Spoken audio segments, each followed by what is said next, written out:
Now we are going to discuss question number 141. Question number 141 is, we have to integrate cot x into log sin x into dx. तो let कर लेते हैं, let t is equal to log sine x. तो dt over dx क्या हो जाएगा? Log x का क्या होता है? 1/x. तो ये हो जाएगा 1/sin x और sin x का क्या हो जाएगा? cos x. तो dt is equal to cot x into dx. तो हम इस cot x और dx की जगह क्या लिख सकते हैं? dt लिख सकते हैं. और log sin x को हमने क्या माना है? t माना है. तो t इंटू dt, ये क्या बन जाएगा? t into dt, which is equal to T square by 2 plus C, which is equal to log sine x का whole square upon 2 plus C. तो कौन सा ऑप्शन ट्रू हो जाएगा? Option B is true. Option B is true. Now come to the question number 142. We have to integrate 0 to 1 tan inverse 2x minus 1 upon 1 plus x minus x square into dx. अगर मैं इसको थोड़ा simplify करके लिखूं तो इसको मैं क्या लिख सकता हूँ? 0 to 1 tan इनवर्स ये x प्लस एक्स माइनस 1 लिख सकता हूँ अपॉन, यहाँ से अगर माइनस कॉमन लूँ और x कॉमन ले लूँ तो क्या आ जाएगा? यहाँ पे बच जाएगा ब्रैकेट में x minus 1. Okay, into dx.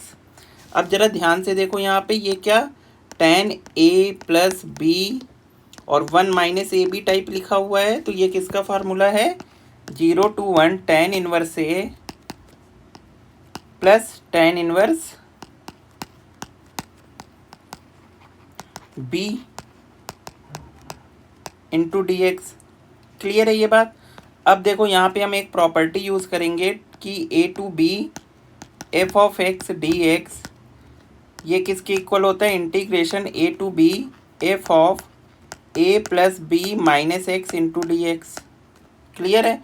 तो हम ये प्रॉपर्टी सिर्फ इसमें लगाते हैं तो हमें क्या मिल जाएगा? 0 to 1 tan इनवर्स, ये दोनों ऐड हो जाएंगे. 0 प्लस 1 क्या आ जाएगा? 1 माइनस क्या हो जाएगा? x हो जाएगा into D x plus 0 to 1 tan inverse x minus 1 into D x. अब यहाँ से माइनस अगर हम कॉमन लें तो हमें माइनस कहाँ आ जाएगा? बाहर आ जाएगा. तो ये हो जाएगा minus tan inverse x minus 1 D x plus ये क्या बन जाएगा? 0 to 1 tan inverse x minus 1 into D X. ये इससे क्या हो जाएगा? कैंसिल आउट हो जाएगा. तो आंसर क्या आ जाएगा? 0. यहाँ के बाद ये स्टेप में हमने कौन सा रिजल्ट यूज़ किया है? हमने किया है tan इनवर्स माइनस एक्स किसके इक्वल होता है? Minus of tan inverse x के. तो हमने यहाँ पे ये रिजल्ट यूज़ किया है. तो इसका कौन सा ऑप्शन ट्रू हो जाएगा? Option B is true. Now come to the question number 143. We have to find out the extrema point of the function this. Which point is the extremum? There is 1 point, 2 point or more than this. तो given function is y is equal to क्या है? x to the power x. Okay, so हम यहाँ पे क्या ले लेते हैं? पहले log ले लेते हैं. तो log y क्या बन जाएगा? log x की पावर x. अब ये पावर कहाँ आ जाएगी? बाहर आ जाएगी. तो ये हो जाएगा x log x. अब हम डेरिवेटिव करेंगे तो 1/y D Y over D X is equal to X का डेरिवेटिव 1 हो जाएगा plus X as it is और log x का 1/x. तो x से x कैंसिल आउट हो जाएगा तो 1 आ जाएगा. तो D Y over D X क्या आ जाएगा? y into 1 plus log x. Clear है? अब y की वैल्यू क्या है? x की पावर x और यहाँ आ गया 1 प्लस log x. ये आ गया dy ओवर dx. और जब भी एक्सट्रीमम पॉइंट निकालने होते हैं तो हम क्या करते हैं, dy/dx को 0 से इक्वेट करेंगे। तो x की power x 1 plus log x क्या हो जाएगा, इज इक्वल टू 0। सो ये तो कभी नेगेटिव हो 0 होगा नहीं, तो हमारा केवल ये क्वांटिटी 0 होगी। तो 1 plus log x is equal to क्या आ जाएगा, 0। तो यहाँ से log x की वैल्यू क्या आ गई, -1। तो x की वैल्यू क्या आ गई, e⁻−1। तो there is only one extremum point. तो कौन सा ऑप्शन ट्रू हो जाएगा, only B option is true. Now come to the question number 144। We have to find out the area of the ellipse. So ये तो आपको पता भी होना चाहिए कि एरिया ऑफ द इलिप्स क्या होता है। एरिया ऑफ द इलिप्स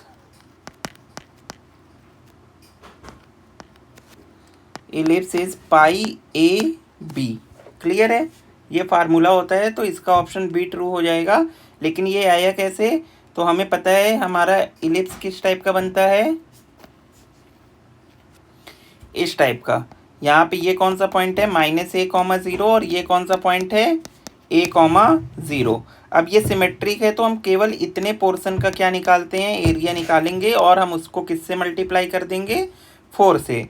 तो area will be, area is equal to 4 times 0 to a y into dx।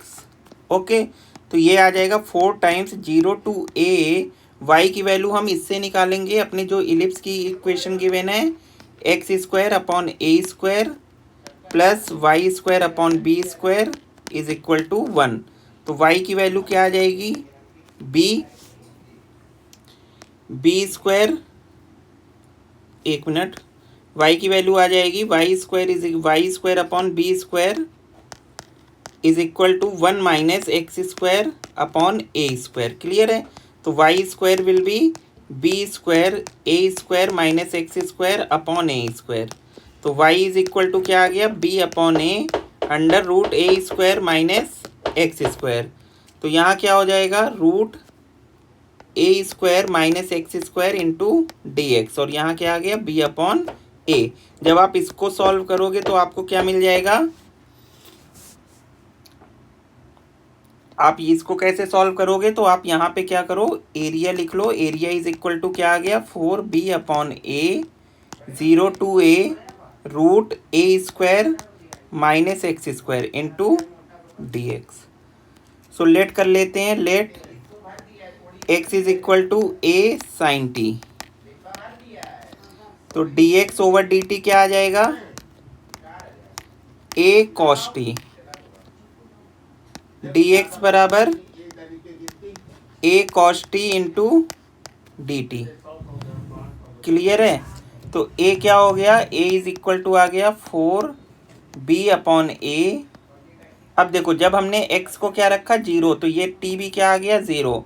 और जब a की जगह, x की जगह a रखोगे तो 1 बन जाएगा, और t की वैल्यू क्या आ जाएगी, π/2। और यहाँ पे क्या आ जाएगा, √a² - a² sin² t into a cos t into dt। Clear है, तो यहाँ पे ये हो गया 4ba/a,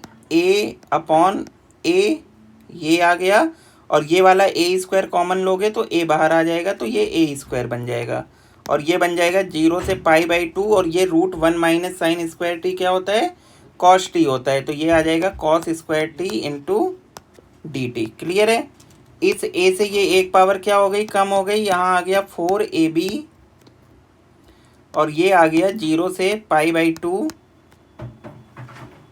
0 to π/2 cos² t into dt। अब इसको हमें क्या करना है, इंटीग्रेट करना है। तो cos² t तो इंटीग्रेट होगा नहीं, इसको पहले हमें किस में कन्वर्ट करना होगा, cos 2t में। तो हमें पता है cos 2t क्या होता है, is equal to 2 cos² t - 1।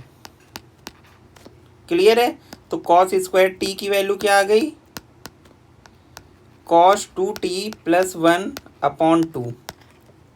ठीक है, तो ये cos स्क्वायर टी की वैल्यू हम यहाँ पे पुट करेंगे तो हमें क्या मिलेगा, 4 times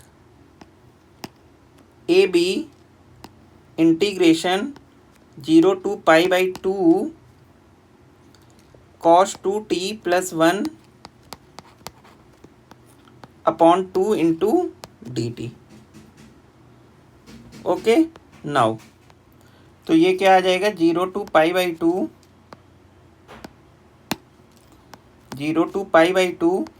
cos 2t/2 dt plus integration 1/2 0 to π/2 dt। Clear है। अब ये हो जाएगा 4ab 0 to π/2, इसका इंटीग्रेशन कर देते हैं डायरेक्टली। तो cos का क्या होता है, साइन का cos, तो cos का क्या आ जाएगा, साइन 2t/4, साइन 2t/2, और पहले से 2 है तो ये क्या बन जाएगा, 4 बन जाएगा। और लिमिट लगा देते हैं, अपर लिमिट और लोअर लिमिट, प्लस हाफ तो बाहर रहेगा और 1 का इंटीग्रेशन क्या हो जाएगा, t हो जाएगा 0 to π/2। अब इसमें लिमिट पुट करते हैं तो ये हो जाएगा 4ab, ये हो जाएगा साइन π/2 पुट किया तो π/4 -0 पुट किया तो साइन 0/4 प्लस 1/2, यहाँ π/2 -0 तो ये π/2 बचेगा। ये तो साइन पाई भी 0 होता है, साइन 0, तो ये तो सारा 0 हो गया। यहाँ क्या बचा, π/4, और यहाँ क्या है 4ab, 4 से 4 कैंसिल आउट, आंसर क्या आ गया, πab। तो ये डायरेक्टली याद कर लो, तो इतनी कैलकुलेशन करने से आप क्या हो जाओगे, बच जाओगे। तो option B is correct. Now come to the question number 145। ये तो डिस्टेंस फार्मूले पे बेस्ड क्वेश्चन है। The length of the vector represented by the directed line segment with the initial and terminal point. तो हम पहले पी क्यू निकाल लेते हैं। पी क्यू क्या आ जाएगा, ये आ जाएगा O Q minus O P. तो ओ क्यू वेक्टर क्या है हमारे पास, -2, 1, 1 माइनस, और ये क्या है हमारे पास 2, -3, 4। तो ये आ जाएगा -2, एंड यहाँ से ये -2 होगा तो ये माइनस का 4, क्या आ जाएगा, -4, 1 + 3, ये भी 4 आ जाएगा, और यहाँ से 1 - 4, ये क्या आ जाएगा, -3 आ जाएगा। तो इसका अगर वो निकालना है तो आप इसका मॉडुलस निकाल लो। वो क्या आ जाएगा, √4 का स्क्वायर 16, 4 का स्क्वायर 16 + 9, तो √32 + 9 which is equal to √41। P Q आ गया आपका √41। Option A is true.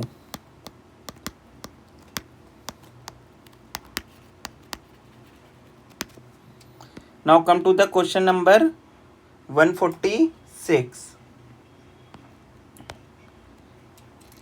146, we have to find out the value of a vector minus b vector cross a vector plus b vector। Okay, so ये क्या हो जाएगा, a vector cross a plus b vector,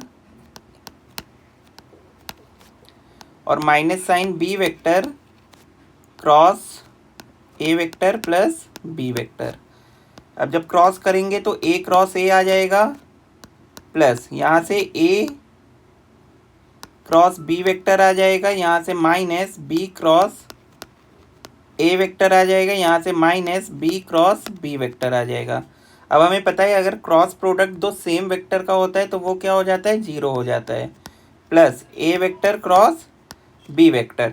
अब अगर हम इन्हें interchange करेंगे तो a cross b, b cross a में तो बदल सकते हैं, लेकिन एक माइनस साइन आ जाएगा, तो माइनस माइनस क्या बन जाएगा, ये प्लस बन जाएगा, और ये क्या बन जाएगा, a क्रॉस b वेक्टर, और ये भी क्या हो जाएगा, माइनस का 0। तो a क्रॉस b दोनों सेम क्वांटिटी, तो 2 times a cross b। Clear है। तो कौन सा ऑप्शन ट्रू है, option A is true. Option A is true. So now we will discuss question number 147. तो question number 147 is time period is a, तो ये तो डायरेक्ट स्टेटमेंट है कि time period is a scalar quantity, is a scalar quantity. Clear है? तो option be true हो जाएगा, option B is true. Now come to the question number 148, we have to find out the pair of equations comma minus का 6x plus का 10y is equal to 7। तो यहाँ से minus का 2 common लो तो ये हो जाएगा 3x minus 5y is equal to 7। तो ये इक्वेशन बन जाएगी 3x minus 5y is equal to minus का 7/2। बट 3x माइनस 5y किसके इक्वल है? 7 के। तो यहाँ मैं 7 लिख सकता हूँ। 7 इज इक्वल टू क्या आ गया? माइनस का 7/2 which is not true. This implies it has no solution. तो कौन सा ऑप्शन ट्रू हो गया? Option C is true.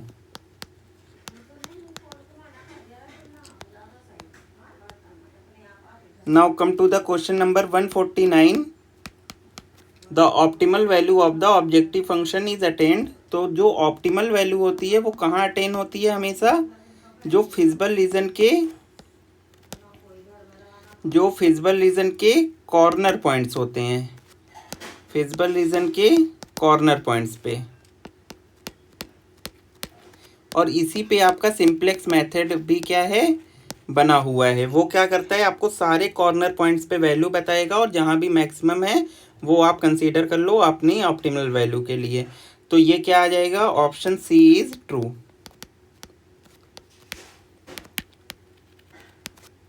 Now come to the last question of this paper, question number 150, the point which does not lie on the half plane. Half plane क्या है? 2x plus 3y minus 12 less than 0। अब ये सारे point इस पे रखेंगे और देखेंगे कौन सा सेटिस्फाइड कर रहा है और कौन सा नहीं। पहले 2,3, तो ये हो जाएगा 4 plus 9 minus 12 which is equal to 1। 1 is not less than, तो ये does not lie on the plane. अब सेकेंड पॉइंट रखो तो ये हो जाएगा -4 plus 9 minus 12 which is equal to 12 minus 4 16 और ये माइनस का 7, ये लेस देन 0, तो ये तो ट्रू है। 1,2 रखो तो ये आ जाएगा 2 plus 6 minus 12 which is equal to -4 which is less than 0, तो ये भी सेटिस्फाइड कर रहा है। It means only option A is correct.